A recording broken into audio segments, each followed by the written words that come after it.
Assalamualaikum warahmatullahi wabarakatuh. Innal hamdalillah nahmaduhu wa nasta'inuhu wa nastaghfiruh wa na'udzu billahi min syururi anfusina wa min sayyiati a'malina. May yahdihillahu fala mudhillalah wa may yudlilhu fala hadiyalah. Asyhadu an la ilaha illallah wahdahu la syarika lah wa asyhadu anna Muhammadan abduhu wa rasuluh alladzi la nabiyya wa la rasula ba'dah. Wa qala Allah ta'ala fil Qur'anil Karim, a'udzu billahi minasy syaithanir rajim. Ya ayyuhalladzina amanu ittaqullaha haqqa tuqatih wa la tamutunna illa wa antum muslimun. Wa qala ta'ala aidan wa'bud rabbaka hatta ya'tiyakal yaqin. Al-ayat. Hadirin ikhwati iman rahimakumullah, alhamdulillah, puji syukur kita panjatkan kehadiran Allah tabaraka wa ta'ala. Berkat limpahan rahmat dan karunia hidayah darinya, kita dapat kembali berkumpul, bermuajahah dan bersilaturahim dalam rangka bertaqarrub ilallah, mendekatkan diri kepada Allah Jalla wa'ala dalam bentuk ibadah, yaitu ibadah talabul ilmi. Mudah-mudahan Allah subhanahu wa ta'ala berkenan mengkaruniakan kepada kita ilmu yang bermanfaat sehingga mampu kita amalkan dan menjadi bekal untuk menghadap kepadanya kelak di yaumil akhir. Amin.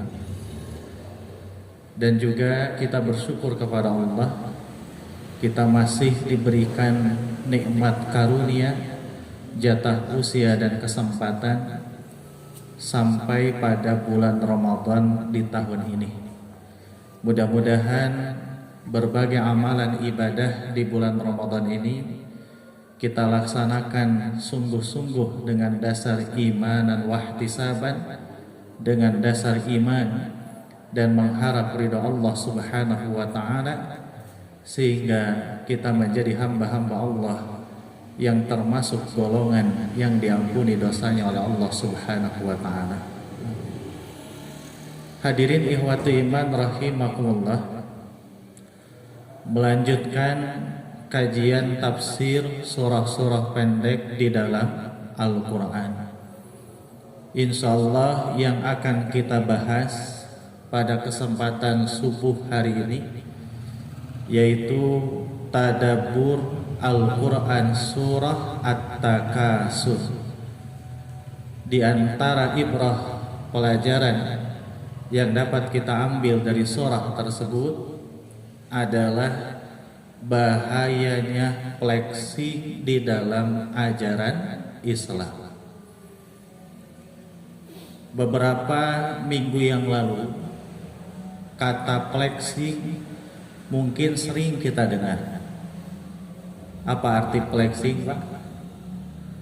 Secara bahasa artinya pamer atau berbangga-banggaan, bermegah-megahan, memamerkan apa yang ada di dalam dirinya atau berupa harta yang ia miliki, tujuannya untuk menyombongkan dirinya.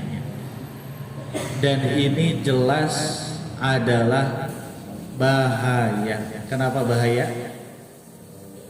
Karena dapat menjerumuskan dirinya masuk ke dalam siksa api neraka. Nah, di antara firman Allah tabaraka wa ta'ala yang menjelaskan tentang perkara tersebut yaitu Al-Quran surah At-Takasur. Jumlah ayatnya ada berapa ayat, Pak? Badai datang selama enggak? Jumlah ayatnya ada 8 ayat. Sebagian ulama menyebutkan bahwa surah ini turun kepada Nabiullah Muhammad sallallahu alaihi wasallam di Mekah sebelum beliau hijrah ke Madinah. Berarti termasuk golongan Makkiyah atau Madaniyah? Makkiyah. Meskipun ada sebagian kecil ulama menyebutkan bahwa surah ini termasuk Madaniyah, tetapi jumhur mayoritas ulama menyebutkan bahwa surah At-Takasur diturunkan oleh Allah Tabaraka wa Ta'ala sebelum hijrah ke Madinah, maka termasuk Makkiyah. Adapun nama surah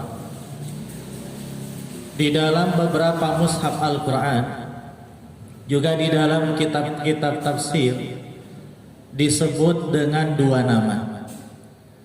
Yang pertama yang paling masyhur dinamakan dengan nama surah At-Takasur. Ini tertera di dalam beberapa mushaf Al-Quran, juga disebutkan di dalam berbagai kitab tafsir. Yang kedua, surah ini juga dinamakan dengan nama surah Al-Hakum atau Al-Hakumut Takasur. Di antaranya disebutkan di dalam kitab Sahih Al-Bukhari, beliau menyebut nama ini dengan nama surah Al-Hakum. Apakah ada asbabun nuzulnya atau tidak, Pak? Asbabun nuzul itu sebab-sebab yang melatar belakangi turunnya suatu ayat. Nah, dalam satu keterangan disebutkan bahwa dulu di masa Rasulullah Shallallahu Alaihi Wasallam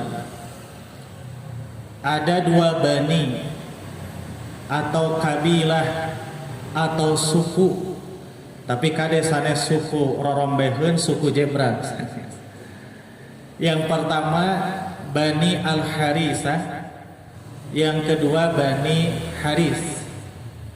Ketika itu kedua bani tersebut satu sama lain saling berbangga-banggaan, bermegah-megahan dengan apa yang ada di dalam diri mereka.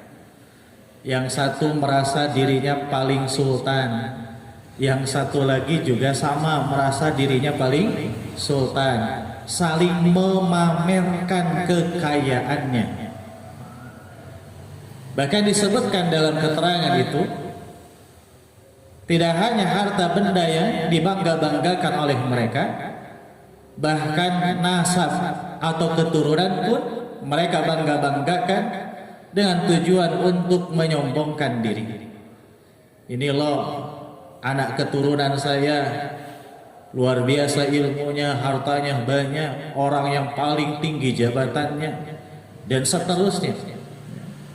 Hatta bahkan sampai ke kuburan pun satu sama lain yang saling berbangga-banggaan.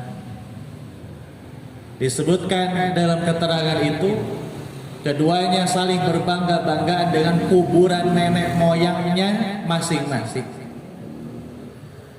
Sehingga turunlah Al-Quran surah At-Takasur yang bunyinya di ayat yang pertama, A'udzu billahi minasyaitonir rajim, Bismillahirrahmanirrahim, Al-Hakumut Takasur. Tapi Pak, keterangan ini hadisnya dhaifun, lemah, sehingga tidak bisa dipakai hujjah. Oleh karenanya mayoritas para ulama menyebutkan bahwa surah At-Takasur tidak ditemukan hadis yang sahih tentang asbabun nuzulnya. Allahu a'lam bishawab. Jadi surah ini tidak ada keterangan yang sahih yang menjelaskan tentang latar belakang diturunkannya oleh Allah Tabaraka wa Ta'ala. Hadirin ikhwatu iman rahimakumullah, adapun kandungan global secara umum oleh para ulama dijelaskan, diantaranya dijelaskan oleh Abdurrahman As-Sa'di rahimahullah ta'ala dalam kitab tafsir beliau bahwa surah ini setidaknya menyampaikan 3 hal atau ada 3 kandungan global di dalam Al-Quran surah At-Takasur. Yang pertama ada di dalam ayat yang pertama dan ayat yang kedua. Apa bunyinya, Pak? Alhaakumut takasur hatta zurtumul maqabir. 2 ayat ini menjelaskan tentang peringatan dari Allah tabaraka wa ta'ala bagi siapapun yang terlalaikan dengan hal-hal yang sifatnya duniawi semata, atau orang-orang yang bermegah-megahan, berbangga-banggaan dengan sesuatu yang banyak yang ada di dalam dirinya, tujuannya untuk menyombongkan diri. Jadi kandungan yang pertama ada di ayat yang pertama dan ayat yang kedua, menyampaikan peringatan dari Allah tabaraka wa ta'ala bagi siapapun yang bermegah-megahan, berbangga-banggaan untuk menyombongkan diri di hadapan yang lain dengan sesuatu yang banyak yang dia miliki. Allah berikan peringatan. Adapun kandungan yang kedua, Allah sebutkan di ayat yang ketiga sampai ayat yang ketujuh. Bunyi ayat yang ketiga, nangah ulang Pak. Kalla saufata lamun, summa kalla saufata lamun, kalla lauta lamuna ilmal yakin latarawunnal jahim. Nah, dugi ke ayat ke-7. Dari ayat yang ketiga sampai ayat yang ke-7, Allah menyampaikan peringatan balasan berupa siksaan api neraka jahim bagi siapa saja yang at-takasur. Ini kandungan yang kedua. Nanti kita akan bahas tafsir rincinya, mudah-mudahan selesai subuh hari ini sampai ayat yang terakhir. Adapun kandungan global yang ketiga, Allah sebutkan berarti di ayat keberapa? Di ayat ke-8, ayat yang terakhir. Summa latus alunna yawma idin anin naim. Nah, ayat ini menyampaikan firman Allah berkaitan dengan pertanggungjawaban nanti di akhirat tentang berbagai nikmat-nikmat Allah yang Allah karuniakan kepada kita.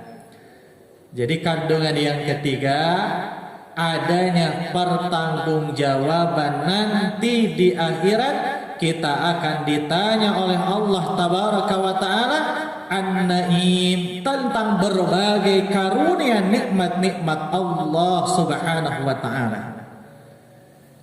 Ini kandungan global yang tertera di dalam Al-Quran surah At-Takasur.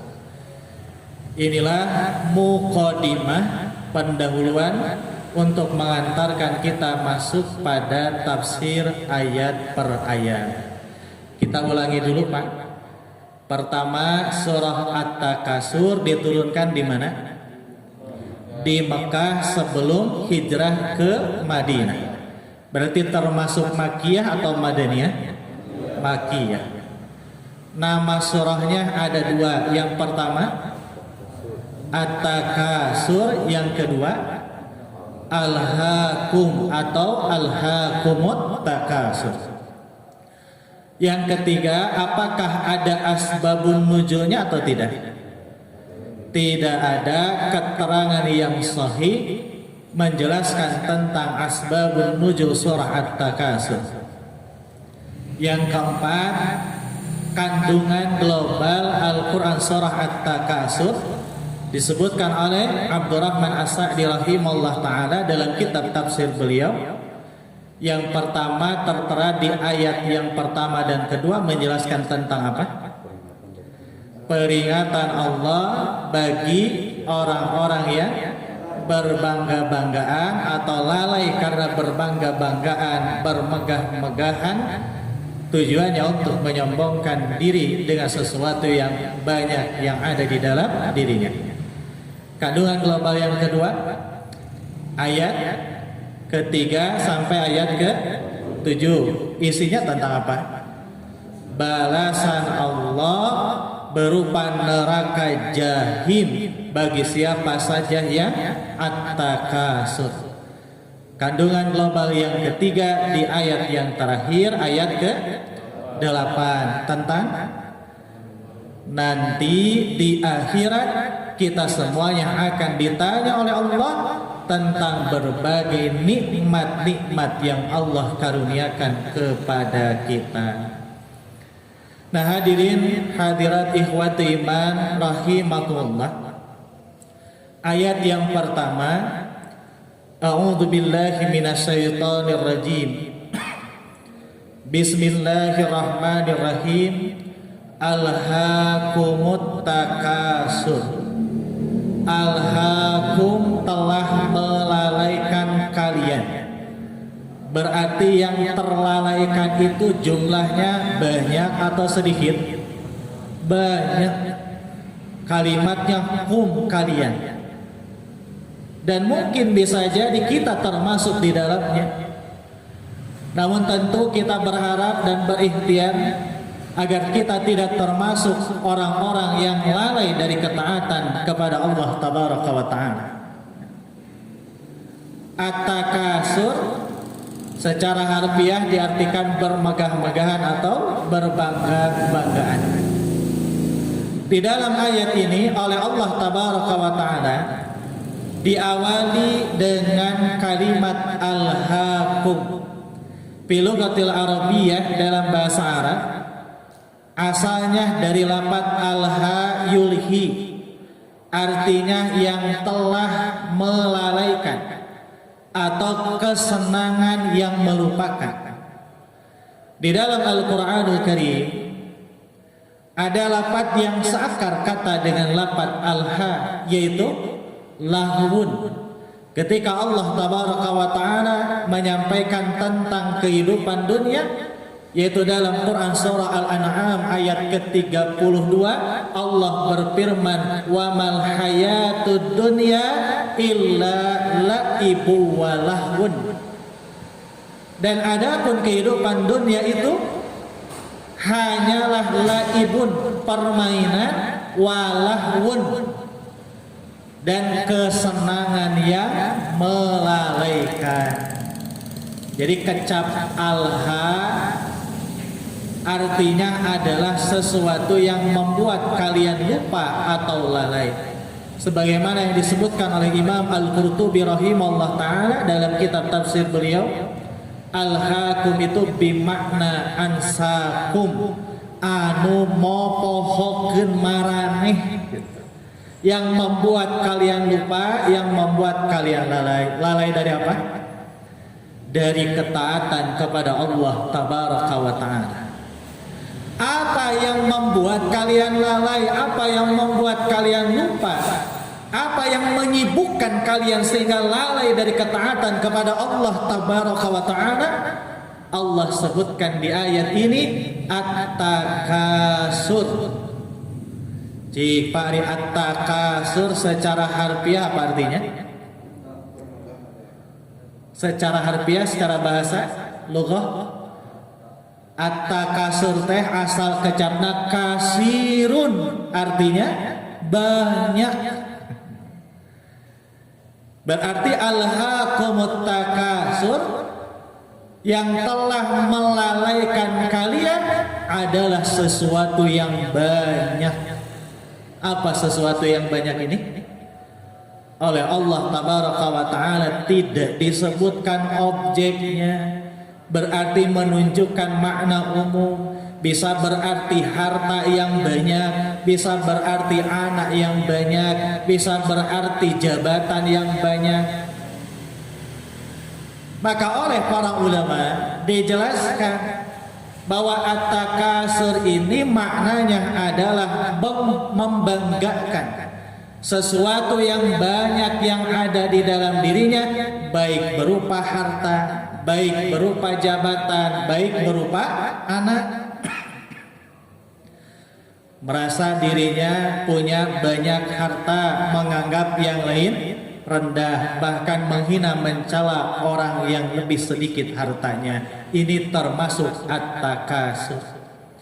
Punya jabatan banyak, bahkan lebih dari 2 jabatan, menganggap orang-orang lain rendah, lalu ia berbangga-banggaan dengan jabatannya. Ini pun termasuk at-takasur. Merasa dirinya punya ilmu yang luas, wawasan keilmuannya banyak, lalu ia menganggap orang lain adalah orang yang bodoh. Dengan ilmunya ia merendahkan orang lain, lalu ia berbangga-banggaan, menyombongkan dirinya. Nih, saya orang yang paling pintar dibandingkan kalian. Ini pun termasuk at-takasur.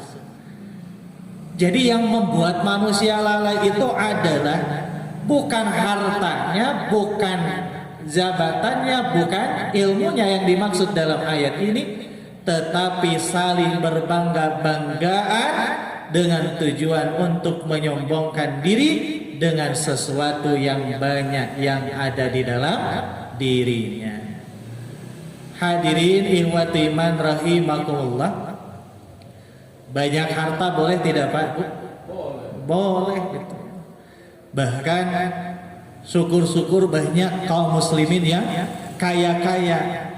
Tetapi bukan hanya kaya harta, mudah-mudahan juga kaya hatinya. Sehingga ketika ia kaya, ia keluarkan sebagian hartanya di jalan Allah Tabaraka wa Ta'ala untuk menegakkan dakwah Islam. Kalau banyak ilmu boleh tidak? Boleh. Punya jabatan lebih dari 1 boleh tidak?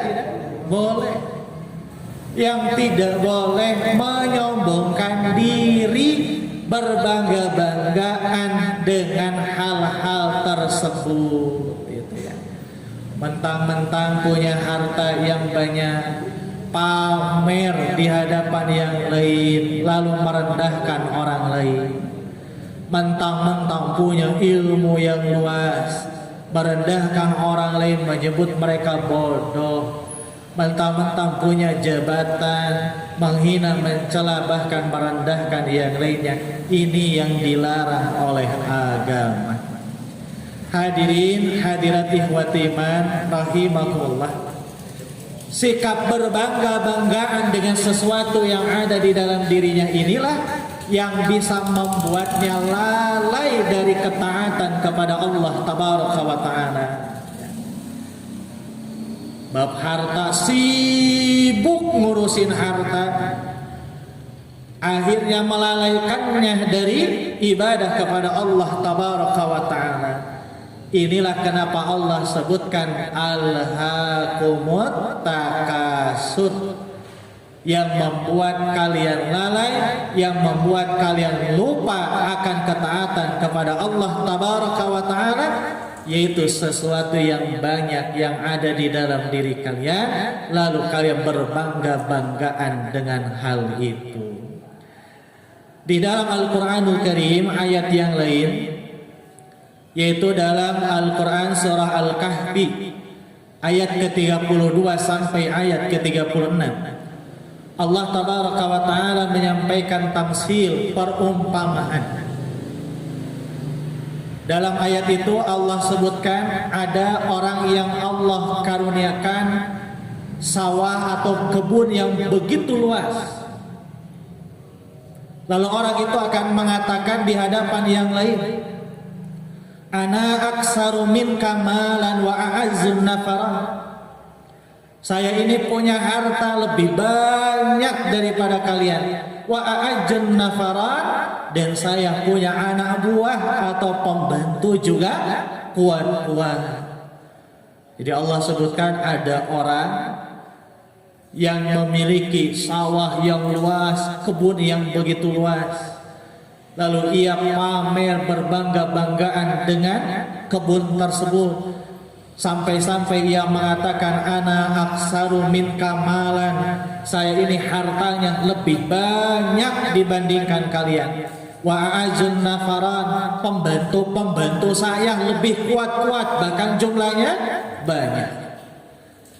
Sehingga ayeuna Pak, banyak juga orang yang saling memamerkan jumlah pembantu itu. Oh, saya nih pembantunya 20, saya sekian dan sebagainya. Tujuannya untuk menyombongkan diri. Allahu a'lam bishawab. Nah, ternyata Allah tabaraka wa ta'ala sebutkan ya, orang itu masuk ke dalam kebunnya terus sampai di tengah perkebunannya ternyata habis oleh hama. Jadi kebunnya di tengah-tengah itu hancur oleh hama. Lalu ia akan mengatakan, ma'adhannu an tabida hadihi abadan wa ma'adhannu sa'ata qa'imah. Ia akan mengatakan, saya tidak mengira kebun ini akan binasa, akan hancur, dan saya pun tidak mengira akan terjadinya hari kiamat. Tuh, ketika ia di hadapan manusia mengatakan, saya banyak harta, lalu ia mengatakan, saya pembantunya kuat-kuat banyak, tujuannya untuk memamerkan dan menyombongkan diri di hadapan yang lain. Ternyata ketika masuk ke tengah-tengah perkebunannya, Allah takdirkan kebunnya rusak oleh hama. Barulah ia mengatakan, saya tidak mengira bahwa kebun saya akan hancur, saya pun tidak mengira akan terjadinya kiamat. Maksudnya apa Pak? Para ulama memberikan penjelasan. Ayat ini menyampaikan ibrah, pelajaran kepada kita. Ingatlah bahwa kehidupan kita di dunia, segala sesuatunya ditakdirkan oleh Allah tabaraka wa ta'ala. Harta yang ada di dalam diri kita milik siapa? Milik Allah. Bahkan anak keturunan kita pun semuanya adalah milik Allah azza wa jalla. Bagi Allah itu mudah untuk mengambil kembali miliknya. Bisa jadi kita pamer berbangga-banggaan dengan harta yang ada di dalam diri kita, lalu Allah cabut harta itu, jatuh miskinlah dia. Bagi Allah itu mudah. Dan banyak pelajaran dari berbagai peristiwa yang kita saksikan. Ada yang pamer hartanya miliaran, bahkan mungkin belasan puluhan miliar, tahu-tahu hasil nipu, ditewak ke polisi, disita hartanya, rumahnya habis, kendaraannya habis. Bagi Allah itu mudah, karena semuanya itu adalah milik Allah tabaraka wa ta'ala. Jadi sekali lagi Pak, Bu, ingatlah apa yang ada di dalam diri kita itu adalah milik Allah. Bagi Allah itu mudah untuk mengambil apa yang menjadi miliknya. Maka janganlah kita kufur nikmat itu. Lalu wa ma'adun sa'ata qa'imah, saya tidak mengira kiamat itu akan terjadi. Maksudnya, ingatlah kehidupan di dunia ini hanyalah kehidupan yang sementara. Kita hidup di dunia hanya satu kali, tidak dua, tidak tiga kali. Walaupun kita bergelimang harta, walaupun kita banyak jabatan, ingatlah pada akhirnya kita pun akan mengalami al-maut, kematian. Kalau sudah mati Pak, harta yang banyak itu apakah ikut dikubur di kuburan dengan jasadnya? Tidak. Harta yang akan abadi sampai kepada Allah tabaraka wa ta'ala adalah harta yang dikeluarkan di jalan Allah tabaraka wa ta'ala. Infak, zakat, sedekah, itu yang akan terus mengalir pahalanya sampai kepada Allah tabaraka wa ta'ala. Nah hadirin ikhwati iman rahimakumullah, orang-orang yang alhaakumut takasur, terlalaikan sampai ia lupa melaksanakan ketaatan kepada Allah saking sibuknya bermegah-megahan, berbangga-banggaan dengan yang banyak yang ada di dalam diri mereka. Allah sebutkan hatta zurtumul maqabir. Ayat yang kedua, hatta sehingga. Zurtum apa artinya? Zurtum teh tina lapat zara yazuru ziarah, berkunjung, nganjang, ziarah kubur, nganjang ke kuburan. Zurtum sampai mereka berkunjung al-maqabir. Al-maqabir itu bentuk jama dari makbarah, kuburan. Jadi hatta zurtumul maqabir, sampai kamu masuk ke kuburan. Nah, di kalangan para ulama terjadi ikhtilaf, perbedaan pendapat atau perbedaan penafsiran dari ayat yang kedua ini. Sebagian menyebutkan hatta zurtumul maqabir, hatta itu lil ghayah fi lughatil arabiyyah. Maksudnya memberikan faedah bahwa menunjukkan sesuatu yang baru berakhir. Jadi menunjukkan akhir suatu aktivitas, itu lil ghayah. Zurtumul maqabir, sebagian ulama menafsirkan sampai ziarah kubur. Maksudnya orang-orang yang at-takasuf, mereka ini orang-orang yang sulit dinasehati karena merasa dirinya lebih dibandingkan yang lain. Ah, siapa lo mengasih nasihat ke gue gitu kan ya?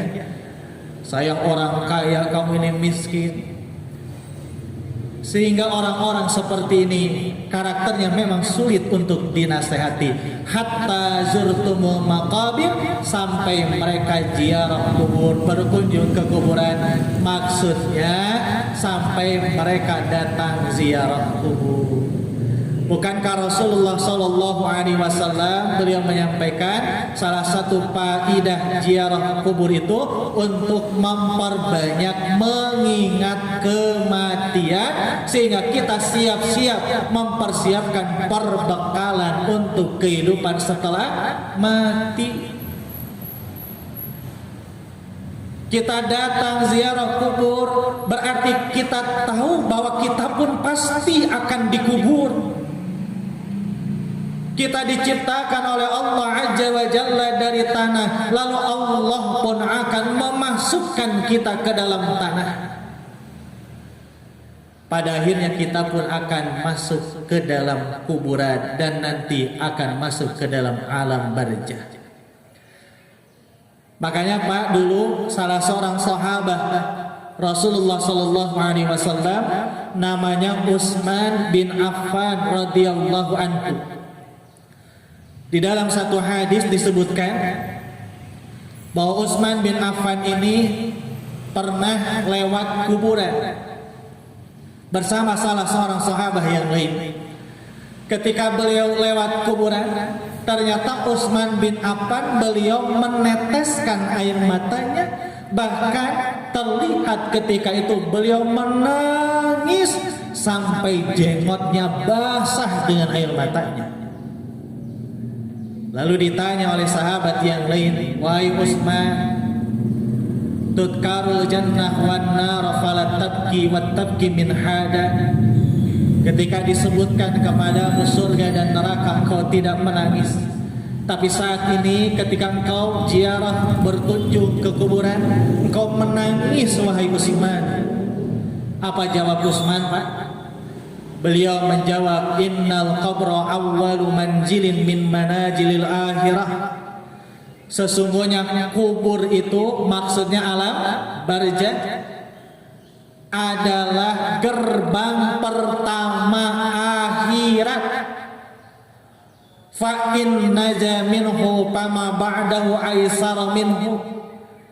Barang siapa yang selamat di alam barzah, maka perjalanan selanjutnya akan jauh lebih mudah. Wa illam yanju minhu fama ba'dahu asadda minhu. Tapi barang siapa yang tidak selamat di alam kubur, maka perjalanan selanjutnya akan jauh lebih berat. Jadi alam kubur adalah penentu bagaimana kondisi kita di kehidupan akhirat nanti. Makanya disebut alam barzah. Barzah teh hartos asalna pembatas antara alam dunia dengan alam akhirat. Setelah kita mati, kita masuk ke alam barzah. Di alam barzah tidak akan dibangkitkan oleh Allah tabaraka wa taala kecuali nanti ketika ditegakkan hari kiamat. Tak kalau di alam barzah, di alam kubur selamat dari siksaan kubur, maka perjalanan selanjutnya jauh akan lebih mudah. Tapi kalau di alam kubur mendapatkan siksaan kubur, maka ingatlah siksaan selanjutnya jauh lebih berat.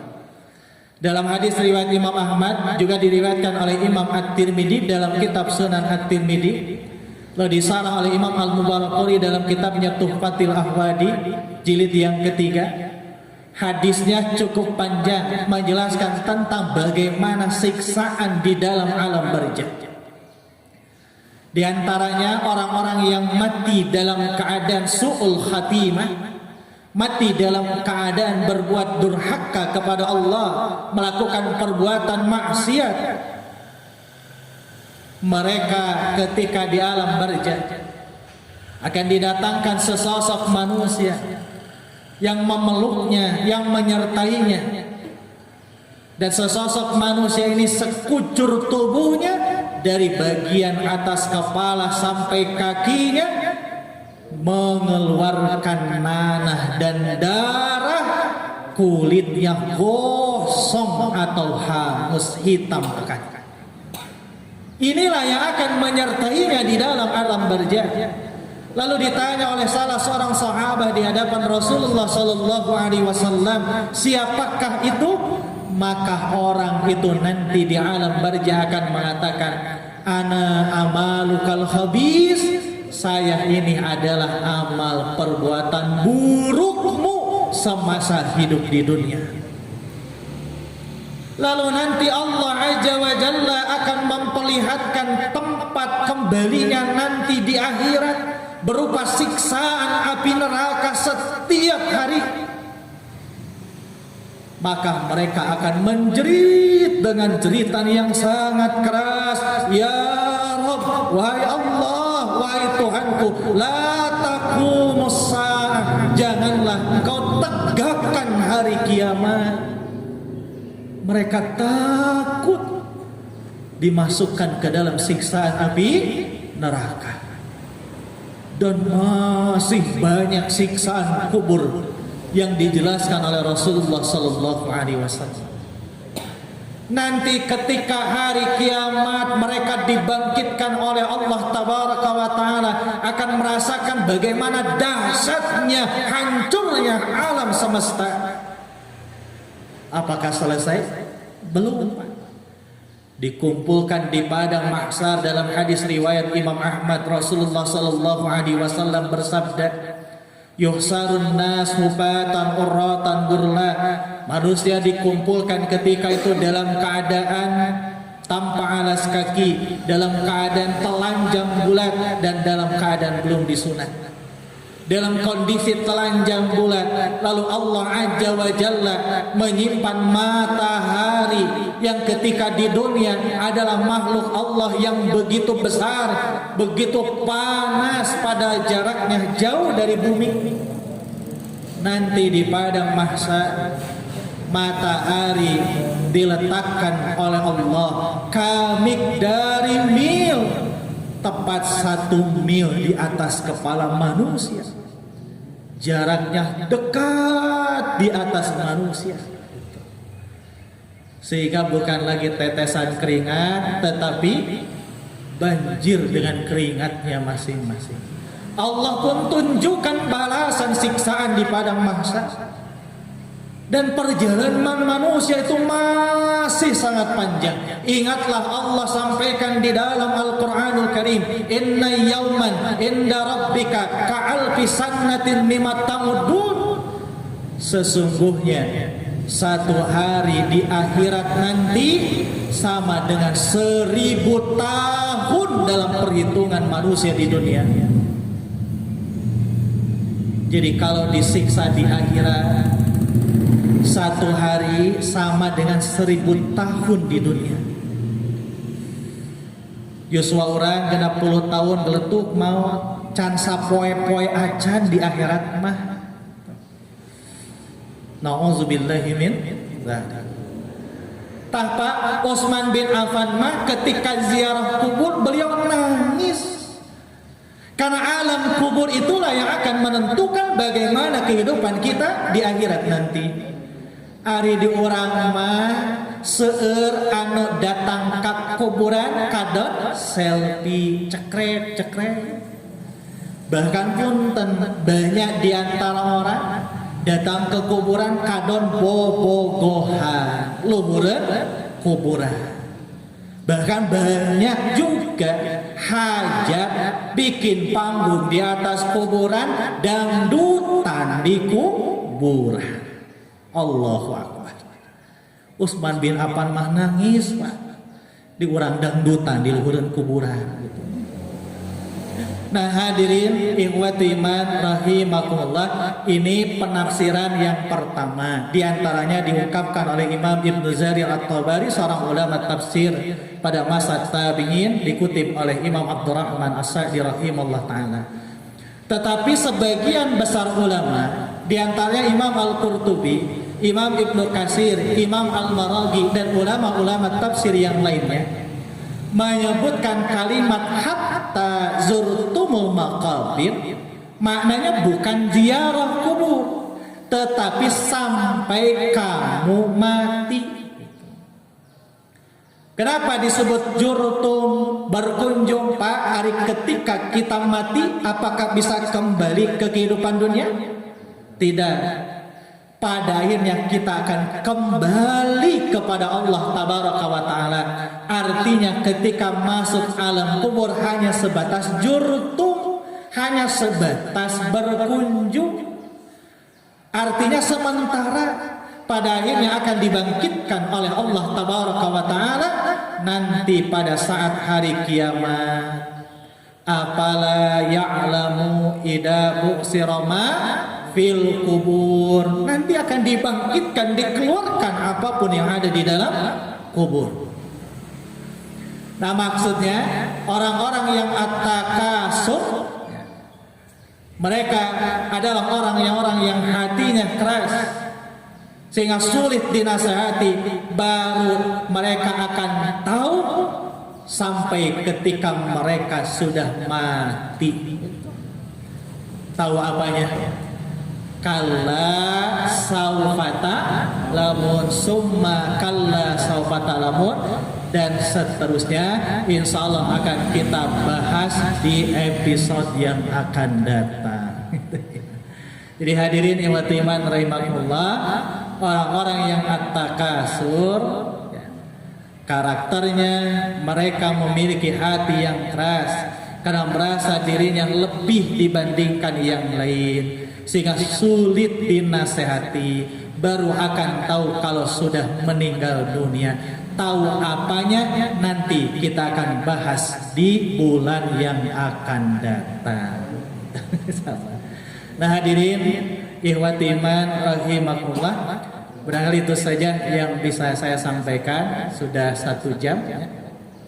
Poinnya yang baru disampaikan tafsir yang pertama dan yang kedua.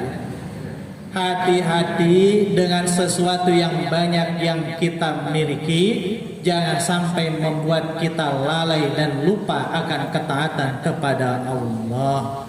Dan mudah-mudahan kita termasuk hamba-hamba Allah yang senantiasa bersyukur kepada Allah Subhanahu wa Ta'ala. Hadirin ikhwati iman rahimakumullah, mudah-mudahan ada guna dan manfaat bagi kita sekalian. Di bulan yang akan datang, saya harapkan mudah-mudahan kita bisa membawa mushaf Al-Quran. Jadi pada kajian tafsir kita akan baca Quran bersama-sama, lalu kita tafsirkan, terjemahkan per kata, lalu kita tafsirkan secara rinci ayat per ayat. Di surah At-Takasur baru berapa ayat? 2 ayat. Seberapa ayat di? 6 ayat lagi, insya Allah mudah-mudahan dapat disampaikan di bulan Syawal atau bulan-bulan selanjutnya. Mudah-mudahan Allah takdirkan kita dapat dipertemukan kembali di kesempatan yang lain. Subhanakallahumma wa bihamdik, asyhadu an la ilaha illa anta, astaghfiruka wa atubu ilaik. Rabbana hab lana min azwajina wa dhurriyyatina qurrata a'yunin. Rabbana atina fid dunya hasanah wa fil akhirati hasanah wa qina adzaban nar. Rabbana wa taqabbal du'a. Allahumma arhamna bil Qur'an. Allahumma arhamna bil Qur'an. Wassalamualaikum warahmatullahi wabarakatuh. Waalaikumsalam warahmatullahi wabarakatuh.